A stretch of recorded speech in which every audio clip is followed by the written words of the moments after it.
Hello everyone, this is Gene. I'm back with another video. I hope everybody is well. So I just wanted to give some thoughts about the current state of things here, at least in North America, in particular the increasing violence in, I think it's Minnesota, with the whole George Floyd thing. For those who don't know, George Floyd was restrained by a police officer. That police officer put their knee, I think, in the back of his head or the back of his neck.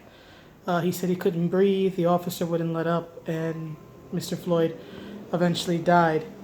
From my perspective, being a New Yorker, it does sound very similar to the death of Eric Gardner several years ago. He was a guy in Staten Island. I think he was selling cigarettes or something, but he was eventually physically restrained by the police, and basically the cop got him in a chokehold. He kept telling the officer he couldn't breathe. The officer wouldn't let up, and he ended up dying, right? And sadly, stuff like this is not new. There's been many killings over the years. You can take it back, well, I can take it back to the 1990s when here in New York we had stuff like, Amadou Diallo, who I think wasn't killed. I think he was violated by several police officers in a bathroom. It happened in the 90s. Then there was another one. Sadly, I forget the man's name, and I'm so sad about that because in this case he died. But there was another man who was shot like 40 some times by cops who thought he had a weapon on him. And even in 2014, there was a shooting in a NYCHA building. For those who are not familiar with New York City, NYCHA stands for the New York City Housing Authority. It's basically the ghetto. It's the projects for New York City. There was two police officers. One, they were basically walking through the building, and one of the guys, I think it was an Asian officer in this case, got spooked. He fired his gun, the bullet ricocheted and ended up hitting a young black man, and he died. And of course, there are many, many, many other circumstances over the past several years of bad policing and deadly policing and police brutality in the past, 10 years, and certainly it seems like more and more in the past 4 or 5 years. But I just wanted to give my thoughts on just the increasing police state we're in general, and the riots in Minnesota. I want to be clear. I understand people are angry, and I am by no means a pacifist. I believe in being peaceable as much as one can, but I'm not a pacifist. I'm not the type of person where if you hit me, I'm just going to stand there and take it. I'm the first person to swing right back because you just physically assaulted me. But these riots are not helping. These riots are hurting the very community these people are supposedly trying to be a voice for. When I think of these riots, I think of this biblical tale, right? The tale of Dinah. If you're familiar with the scriptures, you might know it, but I'm going to try to summarize. So you have this young woman named Dinah. She has brothers, right? She eventually ends up raped by a young man from a different town. The brothers find out, and naturally the brothers are incensed and they want blood, right? So the brothers go into town, they find out who raped their sister, and they kill him. You think it's over, right? Well, no. They then go on to kill the man's father. You may think, well, that's, overreach, but it's over now, right? They've taken out the rapist and they've taken out the rapist's father. That's got to be it now, right? Nope. If you're familiar with the tale, then you'll know that those two brothers, I think it was two of her brothers, went on to kill every male in that town. Every male. Young, old, infant, disabled, fit. According to the biblical tale, these brothers killed all the men in that town. That didn't help the situation, right? It didn't undo the fact that Dinah had been raped. All it did was just make the situation worse because now innocent blood had been spilled. More people have been victimized through the brother's actions than were victimized through the rape alone, which of course never should have happened, right? The guy never should have raped her, but still, all they did was just hurt more people. It was vengeance gone out of control. And in my opinion, it's very similar here. I understand people are upset about George Floyd. People have a right to be upset about George Floyd and many others. Many others. And people have a right to express themselves. And people have a right to protest, at least here in this country. I personally don't like protests because of the mob mentality. If you've ever been to a live event where there's been a lot of people, I've been to a few. I've been to a comedy show, pro wrestling matches, sporting events, theater. I've been to a couple of things in life. And there's one thing I've experienced in all of them, even though they were all different venues, right, is that you feed off the energy of the crowd, right? And every emotion that you feel, positive or negative, is intensified because there's a crowd here, right? It's the roar of the crowd, right? And all this stuff. It affects you, right? It impacts you. You're not shielded from it, which is personally why I don't like it when they sell alcohol at these places, because I'm like, the last thing we need are emotional people drunk. But anyhow, my point is that when you have a mob and you have an angry mob, you have a recipe for violence. And that's exactly what we're seeing here. Violence, the people's anger is running out of control, and now you have people destroying businesses that are completely unrelated to George Floyd, to the police, or anything else. Now, innocent people who have nothing to do with it are being victimized. They're having their businesses attacked. They're having their livelihoods attacked. They're having their buildings burnt down. There's this image, right, of a building literally up in flames, right? And all people are doing, right, when they engage in these riots, and I'm old enough to remember things like the LA riots in the 1990s, right? That was when cops beat Rodney King, and then, California was just on fire. And there were similar events here in New York City in the early 1990s also. But when you engage in those things, right, when you engage in rioting, when you engage in looting, when you engage in actions that victimize innocent people, that hurt innocent people, you are not helping. You are not a friend to the black community or any community when you engage in behaviors that hurt that community. Because guess what happens? When there's a protest or a riot here in New York City, do you think the people on Park Avenue are impacted? No, because they have the resource of money, and money is green. And they have enough green to pay for gates, to live in gated communities, to get personal security and all this stuff. You know, the neighborhoods and the communities that are impacted when rioting like this happens? Working class communities and those below. And at least in America, those are predominantly Black and Latino communities. Those are the ones that are most hurt. Those are the ones that are most affected. And when you have celebrities like John Boyega, going on profane rants online calling white people racist, not in particular individual whites, right? Keep in mind, he's in Hollywood. He works with and around white people all the time. He was the male lead, if you want to call it that, behind a white woman, right? Working in a white man's franchise, right? Star Wars. That was George Lucas, a white man, right? A film by white directors and white producers, right? So he's willing to take the white man's money, but when he's angry, then it's you racist white people, right? And when it's celebrities like him or Madonna or others, or in particular Chris Martin Palmer, who is a ESPN guy, right, talking about and I'm looking at his tweet right now. He's saying, burn that crap down, burn it all down," sounding like he's Seth Rollins. Burn it down. No, no, burning it down doesn't help.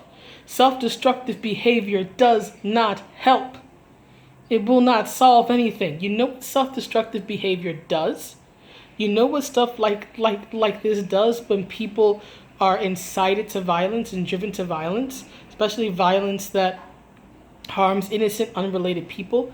The very police that people are saying are out to kill brown people will come to where you are to prevent you, right, from victimizing other people. And I want to be clear.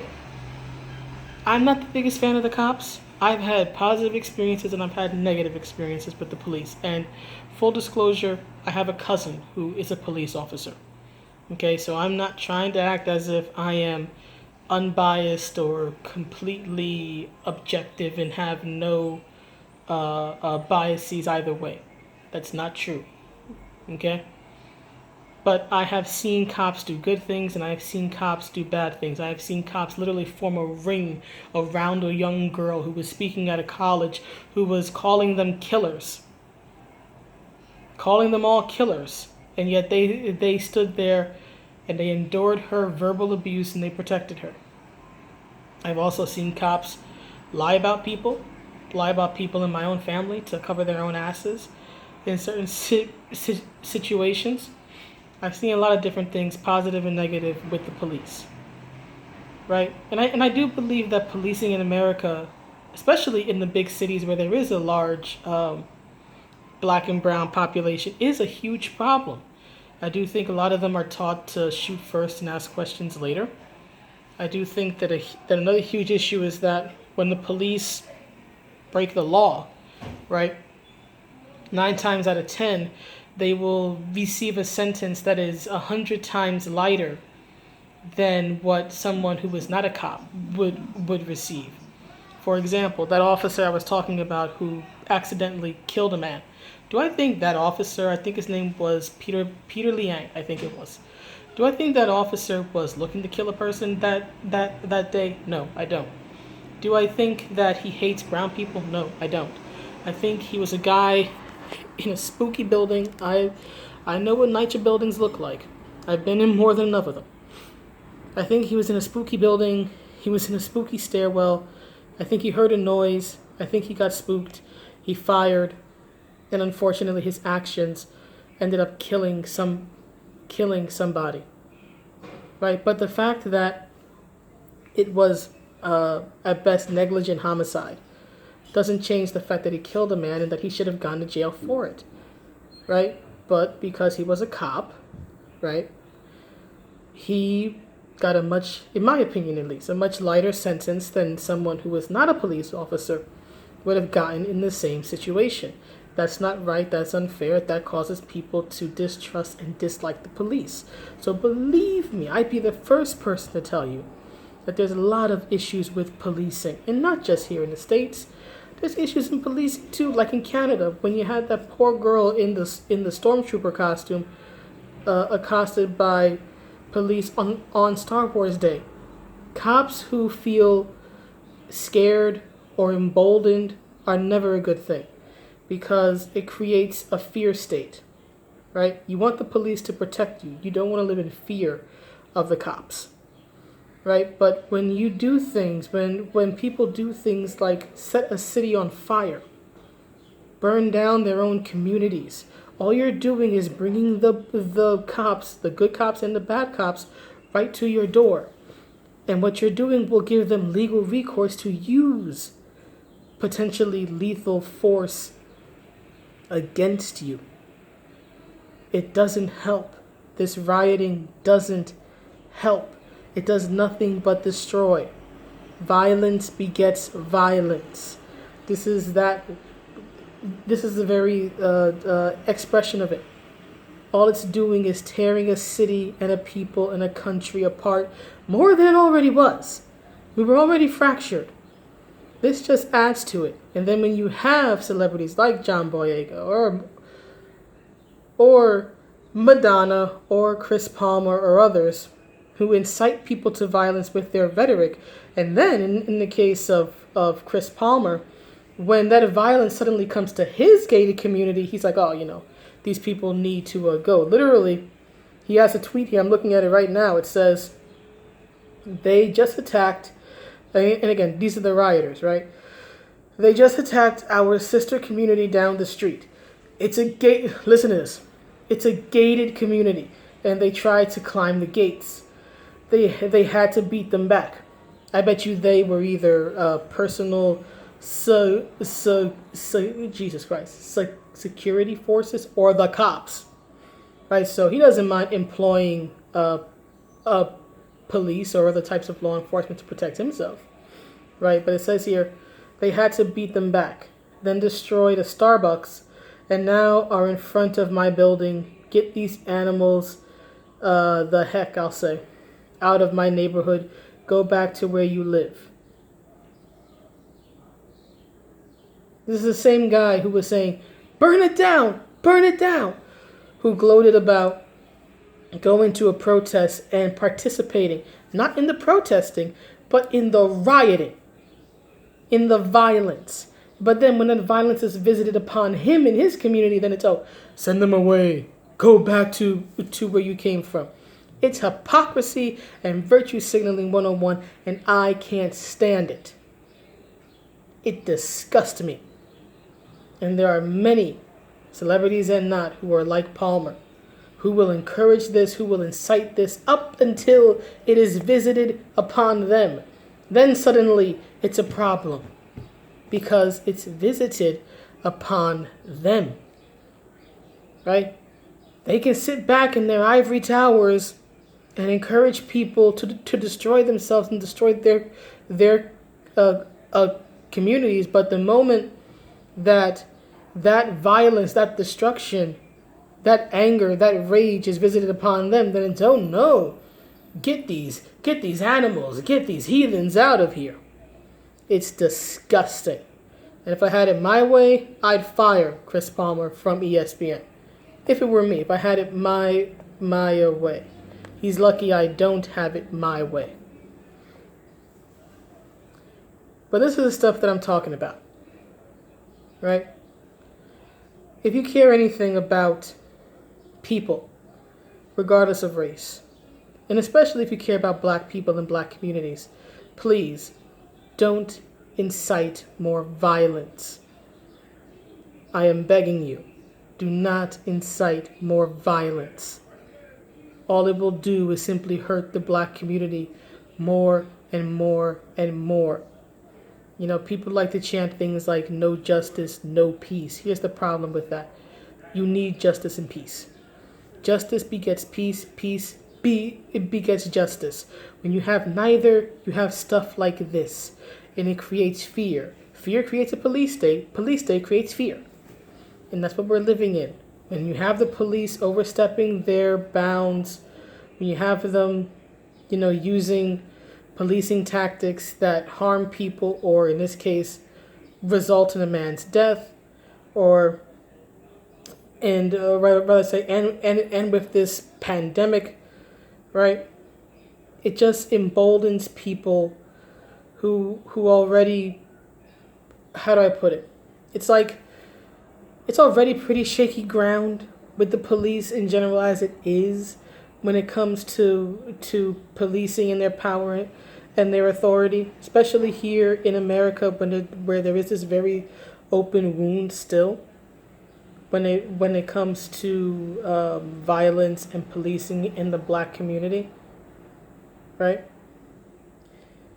When you already have this very shaky ground that it's on, and you have stuff like this, it's just the match to the powder keg. And when you incite people to more violence, you just make it worse. And the people who get hurt are the people you are supposedly fighting for. So please do not incite more violence. Please try to incite calmness and peace. Because we're not going to get through this by burning our own buildings down. by destroying businesses. If it were me, I would take all those rioters who actually burned these businesses down and tell them, you're paying for every single paycheck loss. You are paying for every single repair. That's what I would do. I would make them personally clean it up and then personally pay for it if I had my druthers, because people tend to not learn unless it personally impacts them. But regardless, violent rhetoric here doesn't help. So please don't use violent rhetoric. We need to stop the violence. We need to stop the rioting, not fan it further. And to celebrities in general, shut up. If you have nothing upbuilding, right, or positive to say, nothing that will help the situation, if all you're going to say is just to prop yourself up and to virtue signal and look like I'm on the right side of history, then please shut up, because you're not helping. And your egotism and your vanity and your lack of concern for anybody but yourself will show. But anyway, that's the video. Let me know what you think. And I will see you all in the next one. Have a good day, everybody. Bye.